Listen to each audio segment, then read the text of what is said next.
Pillé a mi suegra eligiendo un coche de lujo junto con el marido secreto de mi mujer en un concesionario enorme. Los vi reír felices mientras señalaban el auto deportivo de sus sueños. En ese mismo instante, bloqueé la tarjeta de crédito de mi suegra desde el móvil. Cuando la transacción fue rechazada, me llamó furiosa delante de todo el mundo. 5 minutos después, ocurrió algo que ninguno de los dos había imaginado.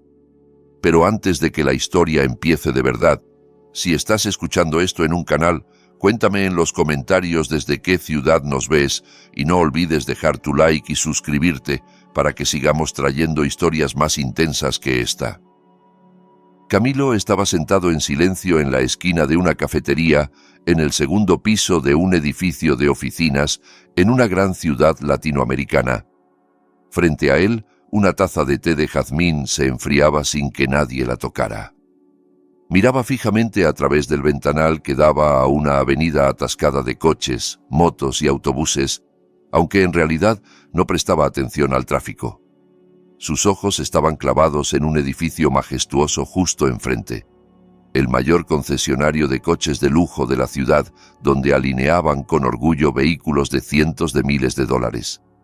Camilo acababa de terminar la junta anual con el consejo de su empresa, una gigantesca inmobiliaria que había heredado de su padre, y se había detenido en la cafetería para ordenar sus pensamientos antes de volver a casa. Llevaba un traje azul marino, sencillo pero elegante, y una corbata sobria. No lucía joyas llamativas ni marcas ostentosas. Cualquiera que lo viera pensaría que era un profesional más, no el único dueño de un imperio. El cristal, algo empañado por el aire acondicionado, le devolvió una imagen extraña de sí mismo cuando entrecerró los ojos. En ese momento, un taxi se detuvo justo frente a la entrada del concesionario. De él bajaron 2 personas con un aire de seguridad insultante. Camilo las reconoció al instante y sintió cómo su corazón se detenía un segundo antes de empezar a latir con furia. La mayor llevaba ropa chillona y un bolso de marca colgado del brazo. Era doña Graciela, su suegra. A su lado, caminaba un joven con ropa ajustada que marcaba cada músculo, zapatos brillantes y el peinado perfectamente calculado. Luciano. Oficialmente, Luciano era el primo lejano de Diana, su mujer, un muchacho pobre pero trabajador que necesitaba empleo. Pero el instinto de esposo nunca se equivoca. Camilo llevaba tiempo sospechando que entre ellos había algo más que parentesco, y lo que estaba viendo delante de sus ojos parecía la confirmación definitiva de todas sus dudas.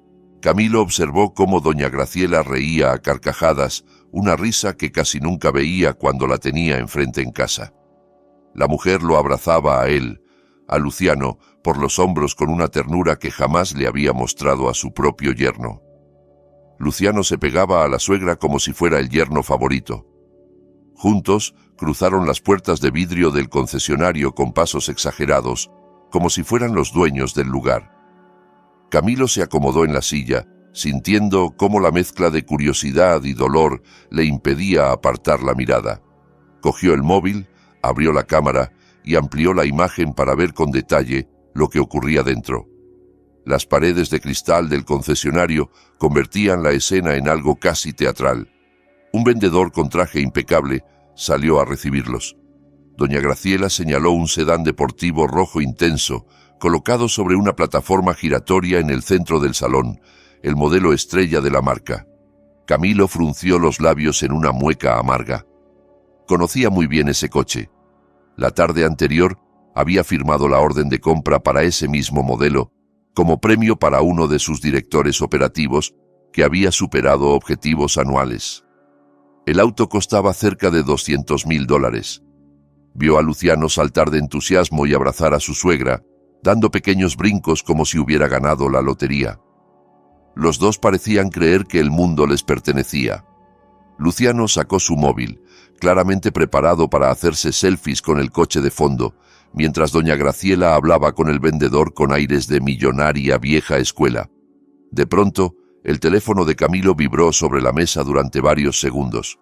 En la pantalla apareció una notificación de su banca prioritaria. Camilo cogió el móvil y leyó el mensaje con calma helada. solicitud de autorización para un pago de unos $33,000, anticipo de un vehículo usando la tarjeta adicional de crédito que él le había dado a Diana. Sintió cómo la sangre le hervía. Esa tarjeta se la había entregado a su mujer con una condición clarísima. Solo podía usarse en emergencias o para gastos urgentes del hogar. Diana juró una y otra vez que sería responsable. Ahora, la estaban usando para comprar un coche de lujo para el amante de su mujer y bajo la firma de su suegra. Camilo inspiró hondo, obligándose a no perder los papeles en público. Llevaban 5 años de matrimonio y en todo ese tiempo él se había esforzado por ser un esposo entregado. Nunca le dijo a Diana que era el CEO. Ante ella era solo un administrativo de alto nivel. La contrató en su empresa como simple auxiliar, le pagó un sueldo discreto, asumió todos los gastos de la casa, saldó las deudas de doña Graciela y sostuvo su estilo de vida cada vez más exigente. Lo hacía con la esperanza de que lo quisieran a él, no a su dinero. Pero aquella traición era el límite. Ya no pensaba seguir siendo el tonto útil de unos parásitos. Con los dedos temblando de rabia, abrió la app del banco, entró en el menú de tarjetas y vio el nombre de Diana como titular adicional. Sin dudar un segundo, pulsó la opción de bloqueo permanente. Después fue a la cuenta corriente que alimentaba la tarjeta de débito personal de Diana, esa que ella usaba como dinero de bolsillo. Congeló los fondos temporalmente. En cuestión de segundos, todo acceso económico desde su dinero hacia Diana quedó cortado. Miró la pantalla que confirmaba el bloqueo con una frialdad extraña, casi placentera. Se imaginó la escena que iba a desatarse al otro lado de la calle, y acertó. El verdadero drama apenas estaba empezando. Desde la cafetería vio al vendedor regresar de la caja con el rostro incómodo. Negó con la cabeza mientras le devolvía a doña Graciela una tarjeta negra que ya no servía. Camilo distinguió cómo la sonrisa de su suegra desaparecía de golpe, sustituida por una expresión de confusión y pánico. Empezó a discutir con el empleado, señalando el datáfono como si fuera culpa de la máquina. Luciano, a su lado, ya no sonreía. Movía inquieto los pies, sin saber dónde meterse. El móvil de Camilo volvió a sonar, esta vez con una llamada entrante. En la pantalla apareció suegra. Dejó que sonara unas cuantas veces antes de aceptar, respondiendo con una voz tan tranquila que resultaba inquietante. Apenas dijo sí, el grito de doña Graciela lo golpeó como un cuchillo. Tuvo que separar el teléfono del oído. La mujer chillaba histérica, mezcla de rabia y vergüenza por el espectáculo que estaba dando delante de desconocidos. Lo insultó sin piedad, le preguntó por qué su tarjeta no funcionaba, lo acusó de querer humillarla, dijo que estaba en un asunto importantísimo y le exigió que llamara al banco para restablecer la operación. Lo llamó tacaño, mal yerno, desagradecido. De fondo, Luciano susurraba, echando más leña al fuego, que Camilo lo hacía por envidia, que siempre había sido un amargado. Camilo escuchó todas las ofensas mientras tomaba un sorbo de su té ya frío. El amargor del líquido no se comparaba con la amargura que llevaba años acumulando, pero ahora esa amargura se estaba transformando en acero.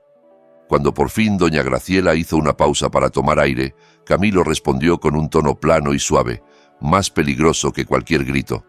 No alzó la voz. Habló con educación exquisita, pero impregnando cada palabra de veneno. Le explicó que acababa de recibir una alerta de actividad sospechosa en la tarjeta. Dijo que parecía un intento de robo, porque se pretendía usar el plástico para un cargo enorme en un concesionario de lujo, justo cuando, según él sabía, Diana estaba en la oficina y su suegra en casa. Contó, con calma impecable, que por seguridad había denunciado la tarjeta como extraviada y solicitado el bloqueo total para proteger el patrimonio familiar. Añadió un detalle extra para sembrar el pánico. Mencionó que el banco, siguiendo protocolo, ya se había puesto en contacto con la policía para enviar una patrulla al lugar de la transacción y detener al posible estafador.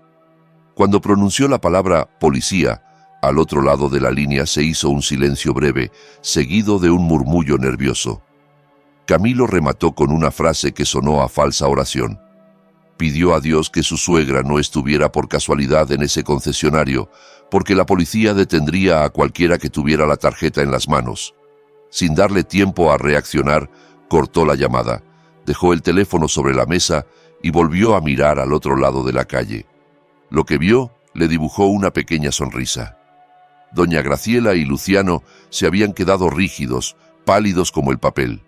Se miraban mutuamente aterrados. Sin preocuparse ya por el vendedor que sostenía los formularios, se dieron la vuelta apresurados hacia la salida. Sus tacones y zapatos resonaban con prisa sobre el mármol, casi corriendo. Antes de que alcanzaran las puertas automáticas, dos guardias de seguridad corpulentos, avisados desde la caja, se plantaron frente a ellos y les pidieron con firmeza que esperaran en la zona de clientes porque había un asunto administrativo por aclarar. Doña Graciela intentó intimidarles con su tono de señora rica. Gritó que era una persona importante, que conocía al dueño, que los despediría si la tocaban. Pero su voz temblaba y el sudor le corría por la frente. Luciano trataba de ocultar el rostro tras el móvil, temiendo que alguien lo reconociera o grabara la escena. Los demás clientes y trabajadores ya murmuraban, divertidos por el espectáculo. En ese momento se abrió la puerta de una sala VIP en el entrepiso y bajó un hombre de traje gris impecable, pasos seguros y expresión seria. Don Humberto, propietario del concesionario. Era un empresario muy respetado en el rubro del motor. Había escuchado el alboroto y decidió intervenir. Observó a doña Graciela con atención y algo en sus facciones le resultó familiar. Recordó que era la madre de Diana, una administrativa de la empresa de un socio estratégico, la compañía de Camilo. Sonrió con una cortesía difícil de descifrar y pidió calma a su personal. Se acercó a doña Graciela y con exquisita educación le preguntó qué ocurría. Ella creyó haber encontrado un salvavidas. Se lanzó a quejarse de los guardias. Anunció que iba a comprar ese coche rojo para su hija Diana, una directora exitosa y millonaria, y aseguró que todo era un problema técnico pasajero de la tarjeta. Luciano asentía, apoyando el teatro y exigiendo que los trataran como clientes VIP, no como delincuentes. Don Humberto escuchó sin interrumpir, luego sacó el móvil del bolsillo, marcó un número y activó el altavoz para que todos pudieran oír la conversación. «Buenas tardes, Camilo», saludó con voz clara cuando respondieron al otro lado. «Disculpa que te moleste. ¿Tu coche está listo para la entrega? Es que ha surgido un detalle interesante». La voz de Camilo sonó firme y profesional, llena de autoridad, preguntando si el Deportivo Rojo estaba preparado para ser enviado a su destinatario. Al escucharlo, doña Graciela dio un respingo. Luciano abrió los ojos como platos. No entendían qué relación tenía su yerno con el dueño del concesionario. Don Humberto explicó en voz alta: «Aquí tengo a una señora llamada Graciela y a su acompañante, que dicen querer comprar el mismo coche, asegurando que su hija Diana es una gran directora. Pero, por lo que recuerdo, Diana trabaja en tu empresa, ¿no? Y la unidad que nos compraste ya está pagada al 100% desde ayer». En el silencio que siguió, Camilo soltó una risita corta, dulce y cruel al mismo tiempo. Luego dijo: «Debe de haber un enorme malentendido, don Humberto. Si no te importa, explícale a esa señora quién es el verdadero dueño del coche y quién es en realidad Diana». Don Humberto colgó, guardó el teléfono y miró a su alrededor. Con voz firme, contó delante de todos que el Deportivo Rojo ya estaba totalmente pagado por Camilo como premio para un empleado ejemplar de su empresa. No era un regalo para Diana en absoluto. Continuó aclarando que conocía a Diana porque trabajaba en la empresa de Camilo, pero no como directora, sino como una simple administrativa con salario mínimo. Todo lo que Diana lucía, coche, ropa de marca, reloj caro, pertenecía a la empresa o eran regalos de su esposo.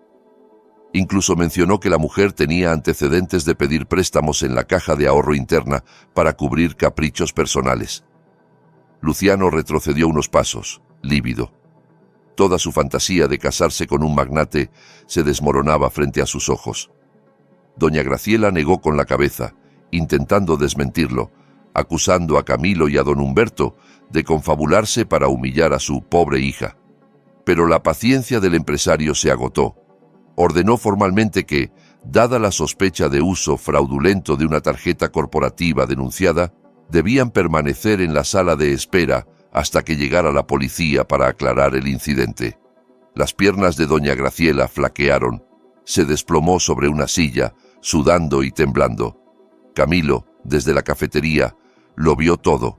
Se levantó, pagó su cuenta y salió con paso sereno.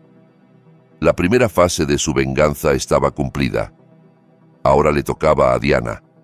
En el piso 15 de la torre corporativa de Camilo, el ambiente estaba tenso por un motivo muy distinto al aire acondicionado. La voz de Diana retumbaba por el pasillo. De pie, con las manos en la cintura frente a su escritorio, regañaba a un becario por haber traído un café demasiado poco dulce. Aprovechaba la mínima excusa para recordarles a todos quién mandaba allí. Aunque en los documentos solo figuraba como administrativa senior, todos sabían que era la esposa del dueño, y nadie se atrevía a llevarle la contraria. Diana disfrutaba de ese miedo como si fuera respeto, usándolo para inflar su ego frágil. Se sentó de nuevo en su sillón ergonómico, jugueteando con una pluma cara que había tomado del almacén ejecutivo sin permiso. Soñaba con la cena romántica que tendría esa noche con Luciano después de que su madre saliera del concesionario conduciendo el Deportivo Rojo. Imaginaba la cara de envidia de las amigas de su madre cuando vieran el auto aparcado en su garaje. Para ella, la vida era perfecta, un esposo rico y sumiso que no molestaba y un amante guapo que la idolatraba. El dinero nunca era problema. Ahí estaba la tarjeta adicional de Camilo. Sus fantasías se hicieron trizas cuando la puerta de su despacho se abrió de golpe, sin siquiera un toque previo. Diana se giró indignada, lista para gritar, pero las palabras se le quedaron atrapadas en la garganta al ver quién entraba. Era Bruno, el asistente de confianza de Camilo, famoso por su carácter frío y directo. Detrás de él venían dos guardias de seguridad enormes y la jefa de recursos humanos con una carpeta roja en las manos. La atmósfera de arrogancia que Diana había construido en esa oficina se derrumbó en segundos. Trató de recomponerse. Se aclaró la voz y preguntó con altanería qué significaba esa falta de respeto de entrar así. Amenazó con que se quejaría con Camilo por su comportamiento. Bruno no se inmutó. Asintió a la jefa de recursos humanos para que procediera. Ella dejó la carpeta roja sobre el escritorio con un golpe seco, la abrió y empezó a leer en voz alta, con tono formal, la carta de despido inmediato y por causa grave. Los ojos de Diana se agrandaron al ver el membrete oficial de la empresa de su esposo. Rió nerviosa, balbuceando que aquello debía ser un error administrativo o una broma pesada.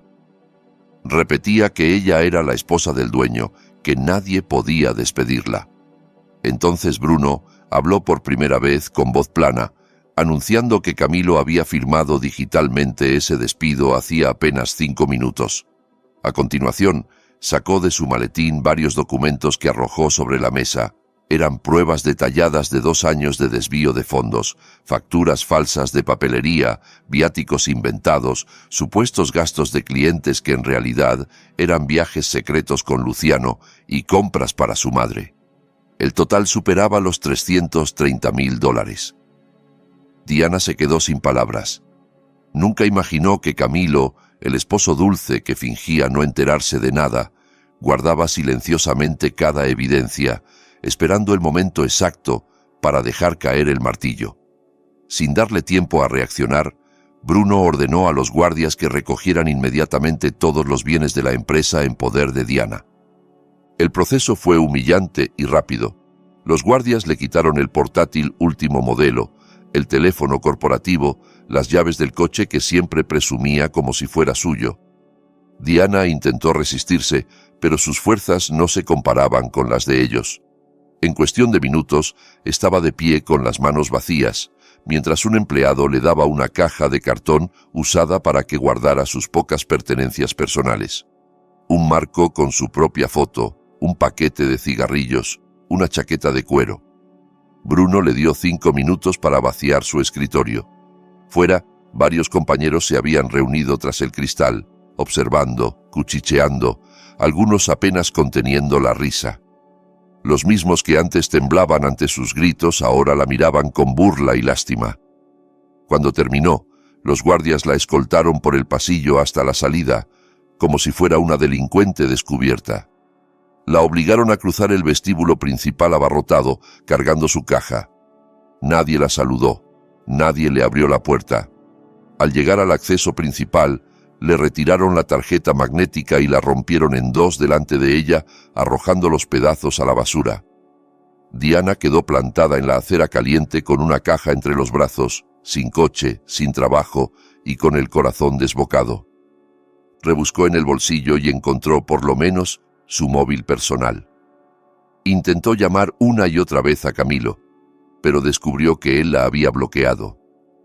Probó con su madre, tampoco contestó. Con los últimos billetes arrugados que le quedaban, tomó un taxi barato hasta la casa de lujo donde vivían. Durante el trayecto, ensayó mentalmente los gritos que lanzaría a su esposo. En su cabeza seguía siendo la mujer de la casa, injustamente traicionada, pero al llegar al fraccionamiento exclusivo, la realidad le dio otra bofetada. Bajó del taxi, se dirigió al portón eléctrico y marcó su clave de acceso. La pantalla mostró acceso denegado. Probó de nuevo, con las manos sudando. Nada. Golpeó el portón, llamó a los vigilantes, pero nadie abrió. La casa parecía completamente vacía. Al mirar hacia la caseta del guardia de la entrada del barrio, vio varias maletas apiladas. Se acercó y reconoció su ropa. Encima, un papel escrito con la letra impecable de Camilo. Sus cosas estaban empacadas y desde ese día tenía prohibido pisar cualquier propiedad de él. El vigilante, que antes la saludaba con reverencias, se acercó serio. Le advirtió que si hacía escándalo, llamaría a la policía. Diana se desplomó en medio del asfalto limpio, rodeada de maletas y una caja de cartón. El cielo comenzaba a nublarse como si se burlara de ella. En ese momento recibió un mensaje de un número desconocido.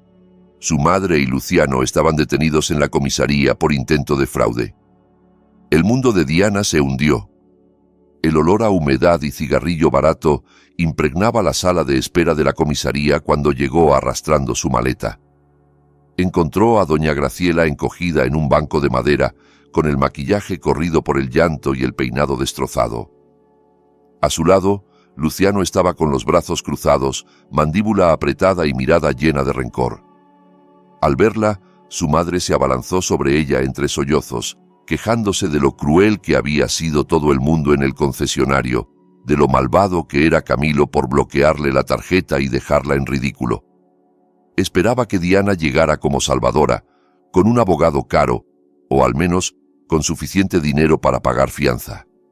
Pero al separarse del abrazo y ver la maleta y la caja, comprendió que su hija estaba igual o peor que ella. Luciano fue aún más rápido leyendo la situación. La miró de arriba abajo con desprecio y preguntó con ironía dónde estaba el coche de empresa y por qué parecía una tipa a la que acaban de echar a la calle. Diana no pudo responder. Su silencio la delató. Mientras los tres discutían a gritos, la puerta principal se abrió. Camilo entró con paso sereno, acompañado por Bruno y un abogado veterano. Su presencia contrastaba con la miseria del lugar. Llevaba un traje color crema impecable, el rostro limpio y en paz, pero con un aura de autoridad que se hacía notar. Los policías se levantaron para saludarlo. Sabían que era uno de los mayores donantes de una fundación que apoyaba a la fuerza pública. Doña Graciela cambió de máscara de inmediato. Soltó a Luciano y corrió hacia Camilo, intentando tomarle la mano, llorando como víctima arrepentida. Le suplicó que aclarara el malentendido para que pudieran volver a casa. Diana también se acercó con los ojos vidriosos, esperando que quedara algo de amor en el corazón de su esposo. Camilo dio un paso atrás, esquivó el contacto y Bruno se interpuso, formando una barrera entre ellos. Él los miró uno por uno con una frialdad que nunca habían visto. Aquel ya no era el yerno sumiso, sino el ejecutivo que resolvía un problema de números rojos. Se dirigió al jefe de la comisaría con un tono claro que todos escucharon. Declaró que retiraría la denuncia por el intento de fraude con la tarjeta. Explicó que no quería perder tiempo metiendo a su exesposa y a su suegra en prisión por algo que se encargaría de cobrar de otra forma. El policía asintió y empezó a tramitar la salida. Entonces, Camilo lanzó la sentencia más dura. Anunció que, desde ese instante, cortaba cualquier relación económica con Diana y su familia. Ninguna cuenta, ningún seguro, ninguna factura correría más a su cargo. Los problemas con el concesionario serían asunto exclusivo de ellos. Les regalaba la libertad para salir por la puerta de la comisaría, pero en cuanto la cruzaran, se enfrentarían al mundo real con los bolsillos vacíos. Luciano, al oír aquello, comprendió que la fuente de dinero se había secado. Miró a Diana como si fuera basura, escupió al suelo cerca de sus zapatos y dijo que se arrepentía de haber conocido a una familia tan mentirosa. Diana agachó la cabeza. Las lágrimas empezaron a caer, pero ya no servían de nada. Camilo no se conmovió. Firmó los papeles, se dio media vuelta y salió hacia un sedán negro brillante que lo esperaba fuera. Bruno le abrió la puerta. Diana, doña Graciela y Luciano se quedaron en la acera cuando por fin los echaron de la comisaría, rodeados de oscuridad, sin dinero para pagar ni siquiera un taxi. Más tarde supieron que el coche de Camilo, que ellos usaban como si fuera propio, ya había sido retirado por la financiera porque las cuotas que se cargaban a la cuenta de Diana no se habían podido debitar tras el bloqueo. No les quedó más remedio que hacer señas a un microbús viejo, lleno de hollín y con los asientos rotos. Doña Graciela lo miró con horror. Desde que su hija se casó con Camilo, no había vuelto a utilizar transporte público. Pero subieron los tres, apretados entre gente sudorosa y olores fuertes, rumbo a un barrio marginal. Un conocido del taxista les había recomendado una habitación en alquiler barata, lo único que podían pagar con el poco efectivo que les quedaba, tal vez para un mes. Cuando llegaron, la realidad fue todavía más cruel. El departamento no era más que un cuarto angosto, con paredes de un verde desteñido lleno de desconchones y humedad, techo de lámina abollada, sin garaje ni jardín. Solo había un colchón de espuma fina enrollado en una esquina y un armario de plástico cojo. Al abrir la puerta, un olor a encierro y moho los golpeó. Doña Graciela lanzó un grito ahogado al ver una cucaracha cruzar el suelo de baldosas quebradas. Se negó a entrar, diciendo que aquello debía ser un sueño y que quería irse a su habitación con aire acondicionado. Pero Diana estaba agotada y rota. Tiró la maleta al suelo, se dejó caer contra la pared y le pidió con voz apagada que entrara, porque ya no tenían a dónde volver. Luciano entró con expresión de asco, recorriendo con la mirada el espacio miserable que reemplazaba al caserón donde había soñado ser señor. La primera noche fue un infierno. El calor que se acumulaba bajo el techo de lámina resultaba insoportable. Un ventilador viejo giraba lento, chirriando sin refrescar nada, solo moviendo aire caliente. Los mosquitos hicieron fiesta con la piel de doña Graciela y de Luciano. La suegra no dejó de quejarse ni un segundo, culpando a Diana, a Camilo, al destino. Ordenó a Luciano que la abanicara, convencida de que, aunque fuera esposo en secreto, debía servirle. Pero Luciano no era Camilo. Estaba tan cansado y estresado que se negó con violencia. Discutieron a gritos mientras en la habitación de al lado lloraba un bebé y los vecinos golpeaban la pared para que se callaran. A la mañana siguiente apareció un nuevo problema. Tenían hambre. En la casa de Camilo, la mesa siempre rebosaba comida preparada por el servicio. Ahora solo tenían una botella de agua casi vacía y un estómago rugiendo. Doña Graciela, fiel a sus viejas costumbres, ordenó a Luciano que fuera a la tienda y cocinara algo, insistiendo en que era su obligación como yerno. Luciano le clavó una mirada de odio. Dijo que no pensaba convertirse en sirviente de nadie, que se había casado con Diana para vivir bien, no para freír huevos en un cuchitril. Diana, con la cabeza a punto de estallar, intentó calmar los ánimos, pero al final terminó soltando una verdad aún más dolorosa. Cuando su madre le exigió que sacara los ahorros secretos del banco para irse a un hotel o un departamento mejor, guardó silencio un largo rato. Luego confesó que no tenía ni un centavo guardado. Cada sueldo se le iba en gastos, en deudas de tarjetas, en invitar a amigos para presumir.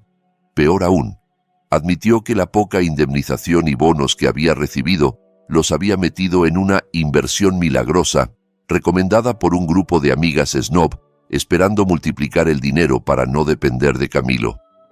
Resultó ser una estafa.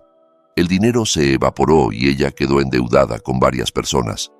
La confesión provocó un ataque de histeria en doña Graciela, que empezó a golpearle el pecho entre sollozos, lamentándose por haber criado a una inútil. Luciano, que escuchaba, sintió que su mundo se derrumbaba por segunda vez. La última esperanza de que Diana tuviera algún colchón oculto se desvaneció. Se refugió en el baño diminuto y húmedo, con náuseas que no sabía si eran por el olor o por lo que había descubierto.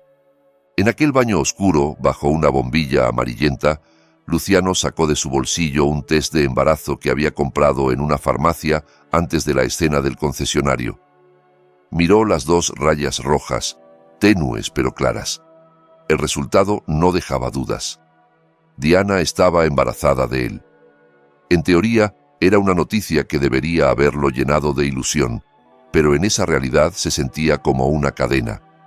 Ella llevaba en su vientre al hijo de una mujer pobre, fraudulenta y sin futuro, sostenida hasta hacía poco por el dinero de un hombre al que habían traicionado. Luciano se dejó caer al suelo frío, con la mente hecha un torbellino. Al principio, pensó usar ese embarazo como arma. Imaginó que podría chantajear a Camilo, a doña Graciela, a quien fuera, con la imagen de un niño inocente que nacería en medio del escándalo. Sabía que Camilo tenía fama de religioso y compasivo. Tal vez no soportaría ver sufrir a un bebé. Pero aquella misma noche, al escuchar la nueva tanda de insultos en el cuarto y la forma en que doña Graciela exigía comer carne y comida decente, cuando apenas habían podido pagar 3 raciones baratas de arroz con huevo frito y guiso de verduras, algo le hizo clic en la cabeza. Vio a Diana recoger del suelo los paquetes de comida que su madre había tirado por desprecio y los compartió en silencio con Luciano, que, dejando a un lado el orgullo, se los comió con avidez. Entendió que la verdadera supervivencia requería egoísmo. Empezó a pensar en escapar. Pasaron 2 semanas en esa agonía. Sus rostros, antes brillantes por tantas clínicas de belleza, se habían vuelto opacos y grasientos. La ropa de marca comenzaba a verse gastada. La lavaban a mano con detergente barato y la tendían al sol sin planchar. Entonces apareció un rayo de esperanza falsa. Un mensaje en el grupo familiar de WhatsApp. Era la invitación al gran encuentro anual de la familia Santoro, una mezcla de reunión y juego de vaquita entre parientes adinerados. Durante años, Diana y doña Graciela habían sido las estrellas del evento, siempre llegando en coche nuevo y haciendo las donaciones más grandes que en realidad salían de la cuenta de Camilo. Los ojos de doña Graciela brillaron al ver la fecha. El domingo próximo. Empezó a tramar un plan. Se presentaría elegante, pero afligida. Contaría que los negocios de Diana atravesaban una crisis de liquidez por la economía global y estaba convencida de que tíos como don Germán o tía Norma no dudarían en prestarles 10.000 o 15.000 dólares, dinero que para ellos era poca cosa, pero que a ella le significaría la vida. Obligó a Diana a prepararse. Sacó el último conjunto de batik de seda, una blusa fina que aún no habían vendido y su mejor vestido, salvado a toda costa de los compradores de segunda mano. Diana se negaba. Le daba vergüenza, temía que la verdad saliera a la luz. Pero las súplicas de su madre y las quejas constantes de Luciano, que por fin confesó que ella estaba embarazada para exigir comida mejor, la doblegaron. Luciano también insistió en ir. Quería evaluar si había algún pariente de Diana al que pudiera pegarse. Para gastar menos, pidieron dinero prestado a vecinos del cuarto, prometiendo devolverlo con intereses después del evento. Alquilaron un coche sencillo por mediodía, lo justo para llegar con algo de dignidad al salón de eventos. Llegado el domingo, el edificio donde se celebraba el encuentro relucía decorado con flores frescas. El olor de la comida de catering de lujo llegaba hasta el estacionamiento. Doña Graciela bajó del coche de alquiler con la barbilla en alto, repartiendo besos y abrazos exagerados a sus primas, fingiendo que nada había cambiado. Luciano la seguía, sujetando a Diana del brazo, que trataba de aparentar fragilidad de embarazada. Apenas cruzaron la puerta del gran salón, Diana se quedó paralizada. En la mesa principal, la reservada para los mayores y los grandes donantes, estaba Camilo. Llevaba un traje de seda verde esmeralda, elegante y sobrio. Reía con don Germán, el tío más respetado y adinerado de la familia, quien sonreía orgulloso, dándole palmaditas en la mano. Diana sintió que la sangre se le corría hacia los pies. Había olvidado que durante 5 años era Camilo quien transfería las cuantiosas aportaciones a nombre de ella. Para la familia, él era la verdadera columna económica de los Santoro. Los murmullos se extendieron cuando los rezagados llegaron.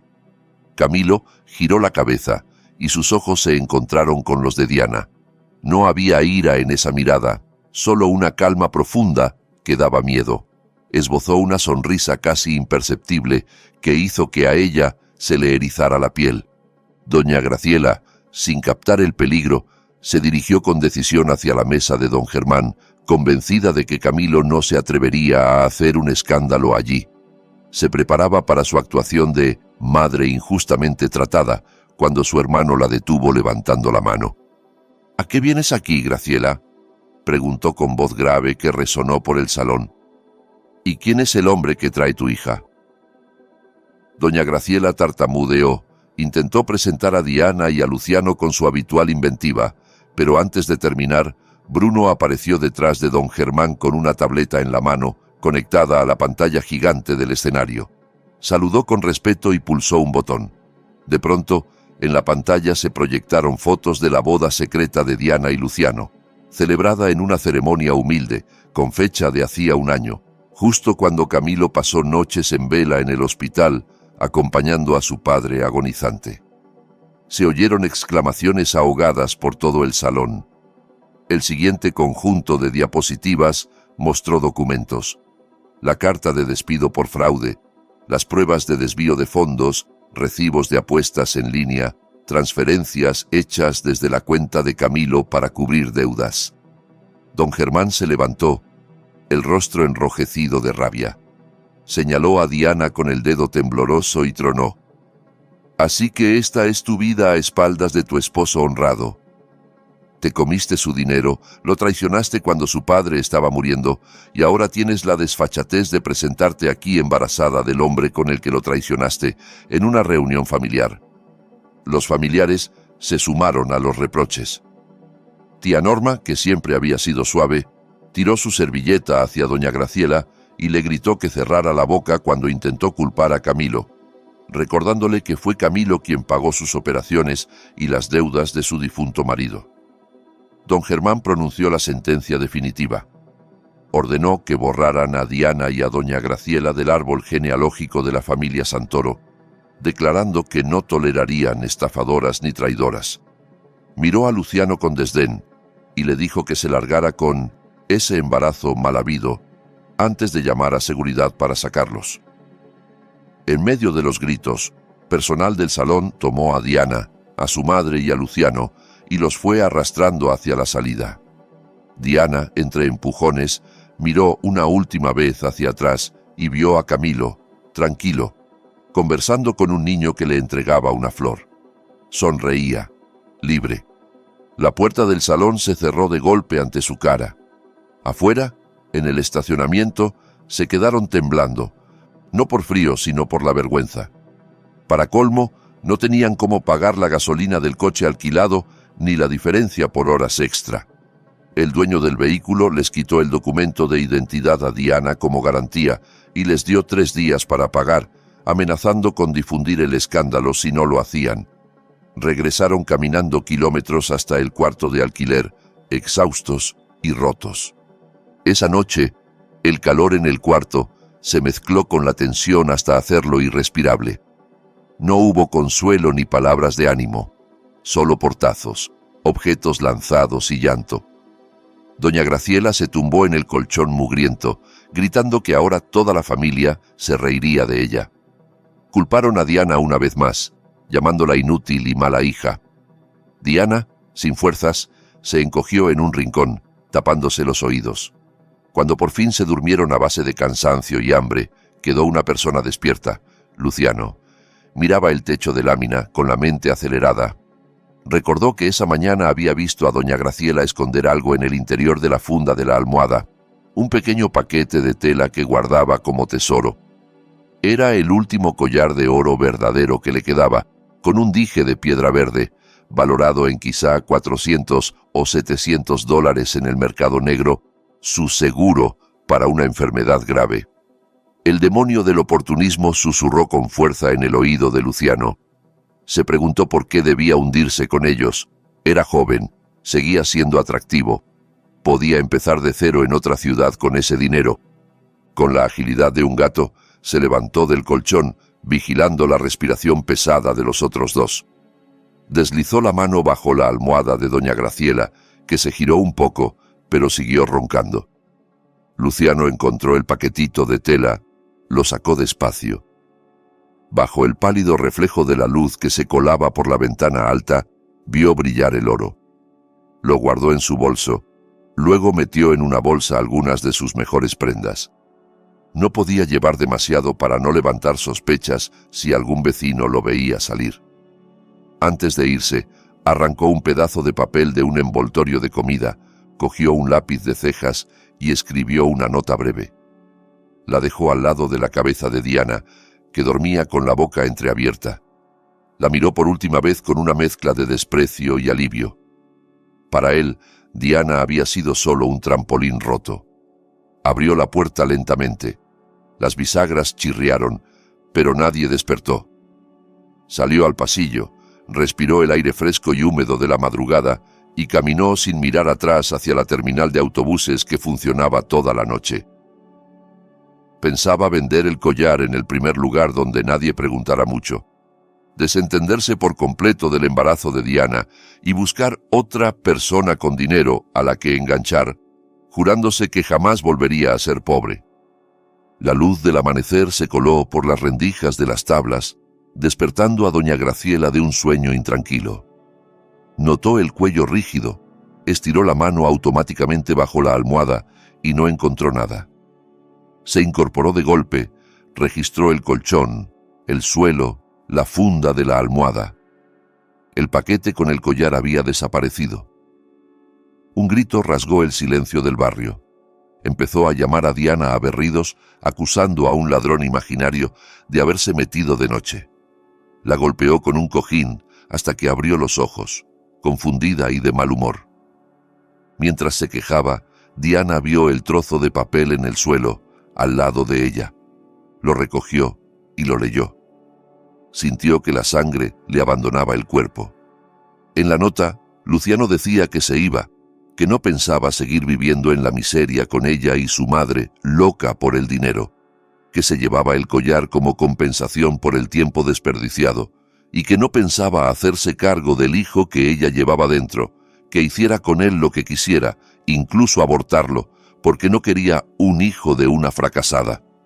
Le deseaba que disfrutara de su infierno. Las manos de Diana temblaron tanto que el papel se le cayó. Doña Graciela lo arrebató del suelo. Leyó el mensaje y soltó un alarido aún más fuerte. Se lanzó sobre su hija, golpeándola a puñetazos en el pecho y la cara, llamando a Luciano ladrón, víbora, pero culpando a Diana por haberlo traído a sus vidas. Le recordó que ese collar era su última esperanza para comer. Le exigió que fuera a buscarlo y que lo matara si hacía falta. Diana no se defendió. Los golpes de su madre dolían menos que el destrozo de su orgullo. La risa de Luciano Su traición, reflejo de la suya propia con Camilo, le repicaba en la cabeza. De pronto lanzó una carcajada extraña, hueca, que hizo que doña Graciela se apartara asustada. Entendió por fin el sabor completo del karma. Lo que ella había hecho con Camilo, aprovecharse de su dinero y traicionarlo, ahora se lo hacía a Luciano, pero de una forma más baja y cruel. Aquella mañana, en ese cuarto maloliente, los restos de cordura de esa familia terminaron de romperse. Un mes después, en una fría sala de un juzgado de lo familiar con olor a papel viejo, Diana se sentó en el banquillo de las demandadas con aspecto derrotado.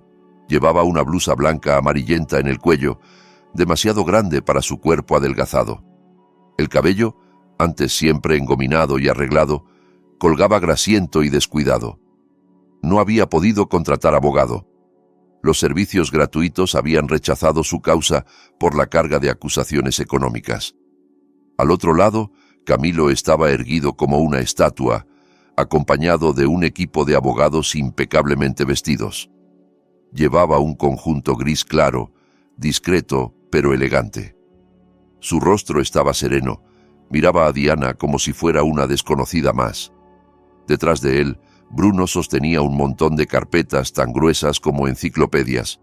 El juez entró, golpeó la mesa con el mazo y comenzó a leer las consideraciones del caso. Pruebas de infidelidad, abandono económico y emocional, desvío de dinero de la empresa. Cada palabra caía como un bloque de piedra sobre la cabeza de Diana. Cuando le dieron la oportunidad de hablar, se levantó tambaleándose. Intentó sostener la mirada de Camilo, buscando un resto de amor.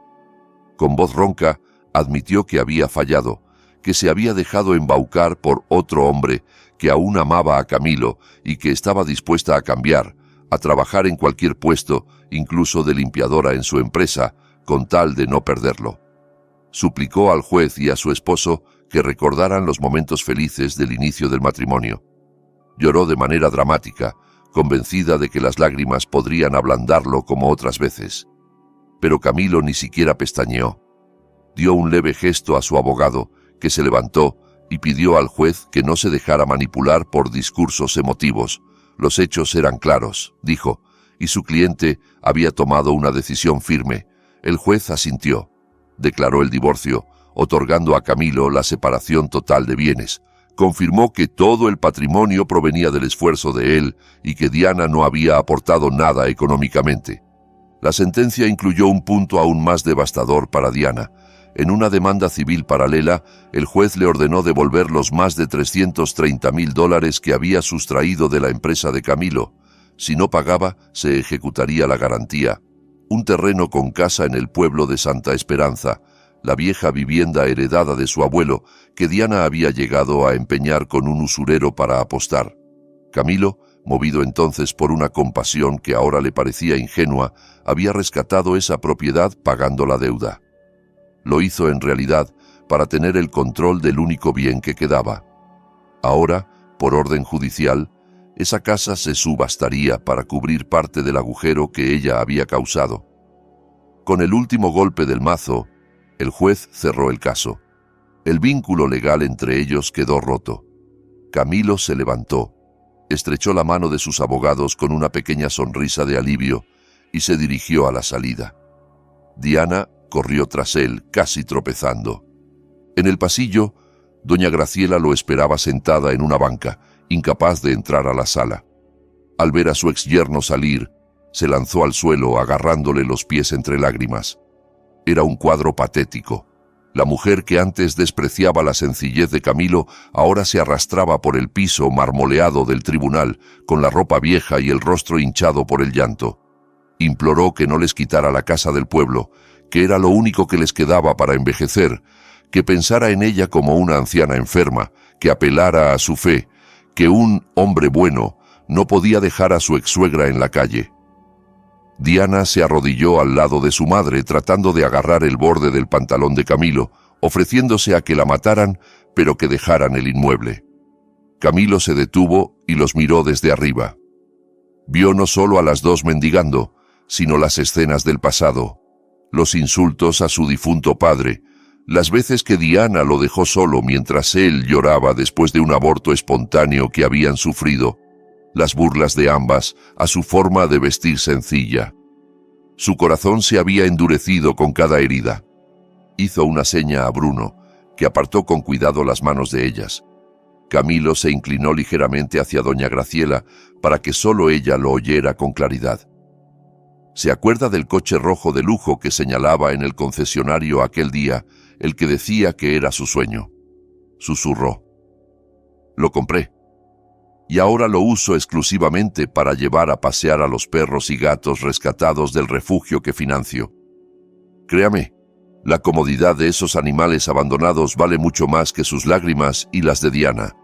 En cuanto a la casa del pueblo, la ejecución es mañana por la mañana. Si quiere un consejo, empiece a juntar cajas de cartón desde hoy. Con permiso. Luego se incorporó, se acomodó el pañuelo y se marchó con paso firme, seguido por su equipo. El eco de sus zapatos se mezcló con los sollozos de Diana y doña Graciela, que quedaron arrodilladas sin que nadie se acercara a ayudarlas. A la mañana siguiente, en el tranquilo pueblo de Santa Esperanza, el sonido de camiones de carga y voces autoritarias rompió la rutina. Frente a la casa antigua de paredes crema, orgullo de la familia durante generaciones, se habían apostado los funcionarios judiciales con chalecos fosforescentes. Colocaron en la ventana un sello rojo que anunciaba la confiscación. Los vecinos observaban desde las rejas murmurando. Doña Graciela se tiró al suelo polvoriento, rodando y gritando para impedir que sacaran sus muebles. Los trabajadores iban y venían sacando un viejo aparador, una mecedora, platos de cerámica. Cuando intentaron llevarse la televisión de tubo, doña Graciela la abrazó como si fuera un hijo. La arrancaron de sus brazos y ella cayó hacia atrás, golpeándose fuerte. De pronto, sus ojos se voltearon, la boca se torció hacia un lado y todo el lado izquierdo de su cuerpo se quedó inmóvil. Intentó llamar a Diana, pero solo salieron sonidos ininteligibles. Estaba sufriendo un derrame cerebral, justo cuando perdía todo. Diana entró en pánico, pidió ayuda a gritos. Los vecinos dudaron, recordaban la soberbia con la que ella y su madre los humillaban cuando venían de la ciudad, cargadas de joyas. Al final, por humanidad, un funcionario llamó a la ambulancia del pueblo. En el hospital, con pocos recursos, se toparon con otro muro. El seguro médico privado que Camilo pagaba ya no existía. Sin dinero, solo pudieron ingresarla en una sala común saturada. Cuando faltaban camas, se quedó en un pasillo, sobre un colchón flaco. Días después, Diana se vio obligada a alquilar otro cuarto aún más indecente, cerca de un mercado mayorista.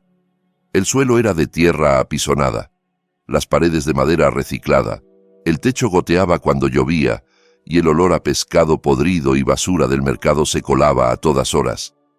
Allí, doña Graciela pasó sus días postrada en un colchón que apestaba a orina. La mujer, que antes olía a perfume importado, ahora era un amasijo de sudor y descuido. Su cabello se enredó, sus ojos parecían apagarse poco a poco. Diana, sin estudios ni reputación, acabó trabajando como cargadora en el mercado para pagar al menos comida básica y algunas medicinas baratas. Cada madrugada, a las 2, salía a pie hacia el mercado. Levantaba sacos de cebolla, arroz y chile que pesaban más que ella misma. Sus hombros se llenaron de llagas, su espalda crujía de dolor. Los supervisores le gritaban, los comerciantes la insultaban si se demoraba. Por una jornada brutal, recibía lo suficiente para comprar 3 porciones de arroz con algo de proteína y unas pastillas para el dolor de su madre. Un viernes particularmente caluroso, el mercado se agitó por un rumor. Un gran benefactor repartiría comida y ayudas económicas entre los más necesitados. Los vendedores cerraron un momento para acercarse. Diana, agotada y hambrienta, se unió a la multitud, esperando al menos una comida gratuita. A empujones logró ver quién estaba repartiendo las cajas de comida y los sobres. Casi se desmayó. Era Camilo. Vestía un traje ligero de tonos suaves, sonriendo con sinceridad a cada persona a la que ayudaba. A su lado, Bruno sostenía una sombrilla para protegerlo del sol, mientras otros empleados repartían los sobres. Detrás de ellos, estacionado, estaba el mismo coche deportivo rojo que había desatado tantos acontecimientos. Diana quiso darse la vuelta y huir, pero sus piernas no respondieron. Se miró las manos callosas, la ropa sucia, y luego miró a Bruno con su camisa perfectamente planchada. En ese instante, un chirrido metálico y un alboroto a sus espaldas llamaron la atención. Una vieja silla de ruedas, empujada por un joven flaco, avanzaba torpemente entre la gente. En ella, medio encogida, iba doña Graciela. Se había enterado del reparto de ayudas y, a pesar de su estado, insistió en que la llevaran. Cuando vio a Camilo, sus ojos se abrieron desmesurados, como si hubiera visto una aparición. Con la poca fuerza que le quedaba, trató de incorporarse. «Camilo, hijo, ayúdame. Tu suegra está aquí», balbuceó, la lengua pesada y el habla arrastrada por el derrame. «Dame dinero, ese coche es mío». Intentó impulsarse desde la silla para acercarse más, pero perdió el equilibrio. Una de las ruedas, oxidada, se quebró. La silla se volcó y ella cayó de lado en un charco negro de agua estancada, restos de pescado y barro. Diana corrió a levantarla, resbaló y terminó también en el lodo. Las dos quedaron empapadas en aquella mezcla repugnante, rodeadas de decenas de miradas. Camilo observó la escena tras sus gafas de sol. No se movió. No hizo gesto de acercarse. Miró a Bruno, que asintió, se aproximó a Diana y dejó 2 cajas de comida en el suelo, cerca de sus pies. Nada más. Ni dinero, ni promesas, ni transporte. «Vamos, aún tenemos que visitar varios albergues», dijo él con voz suave pero firme, dándose la vuelta. Subió al coche rojo, cerró la puerta y el vehículo arrancó lentamente, abriéndose paso entre la gente. Diana se quedó sentada en el barro, abrazando a su madre, viendo cómo las luces traseras del coche se hacían cada vez más pequeñas hasta desaparecer. Comprendió que, si alguna vez tuvo un cielo en la tierra, lo había destruido con sus propias manos.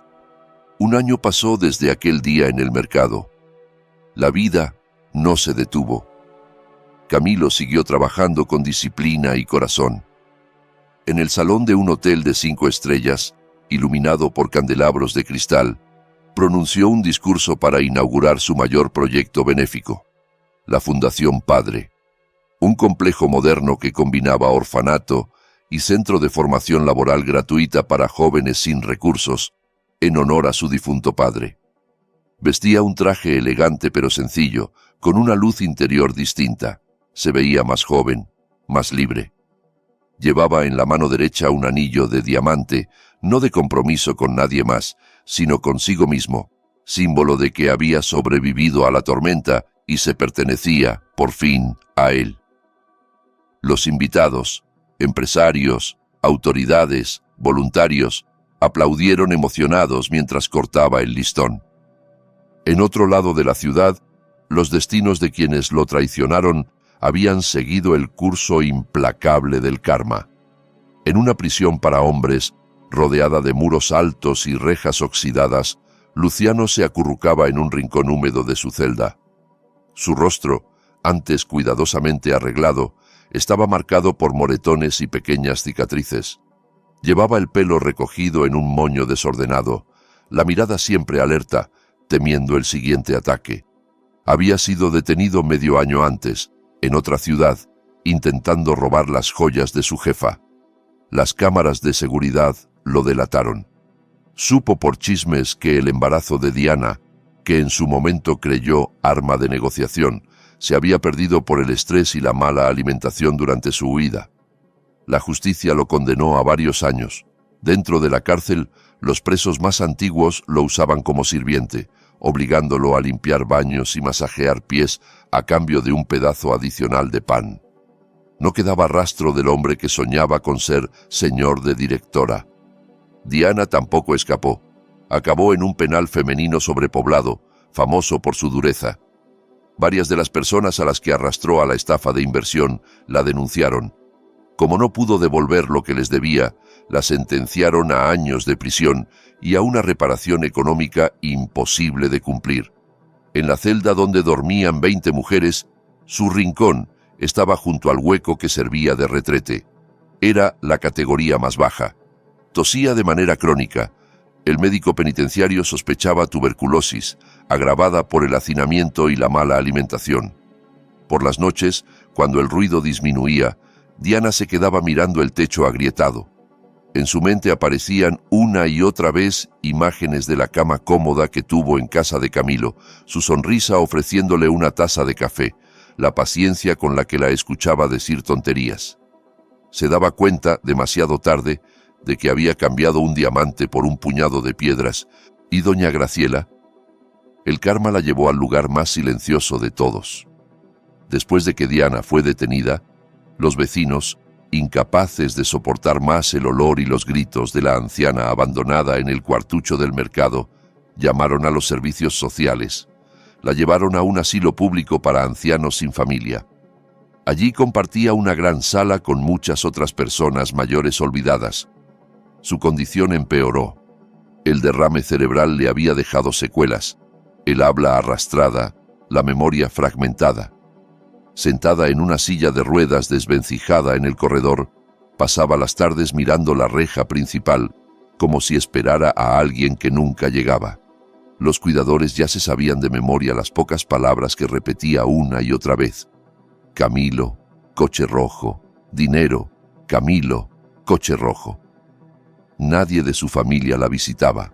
En realidad, para el mundo, ya no era más que una anciana senil más, atrapada en recuerdos de un pasado que no volvería. Al terminar la ceremonia de la fundación, Camilo salió del hotel hacia el estacionamiento.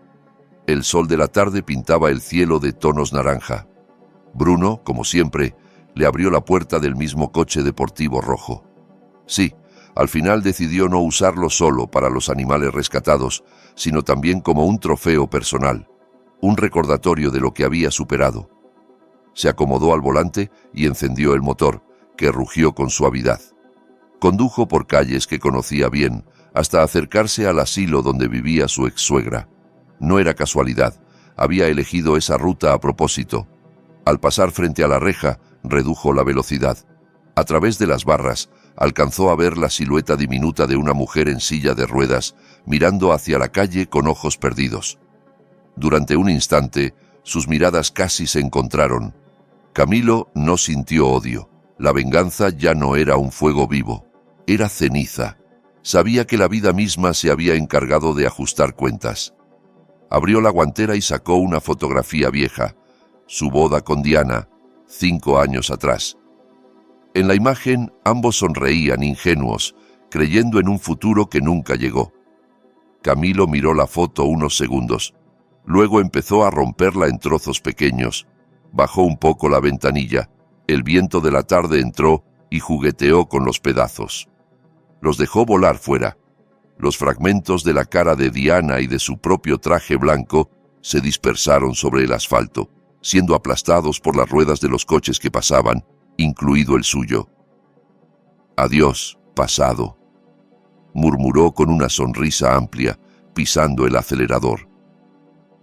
El coche rojo se lanzó hacia el horizonte, en dirección a una puesta de sol luminosa. La historia del yerno humillado terminaba allí, transformada en la leyenda de un hombre que recuperó su vida, su dignidad y su felicidad sin necesitar jamás volver la vista atrás.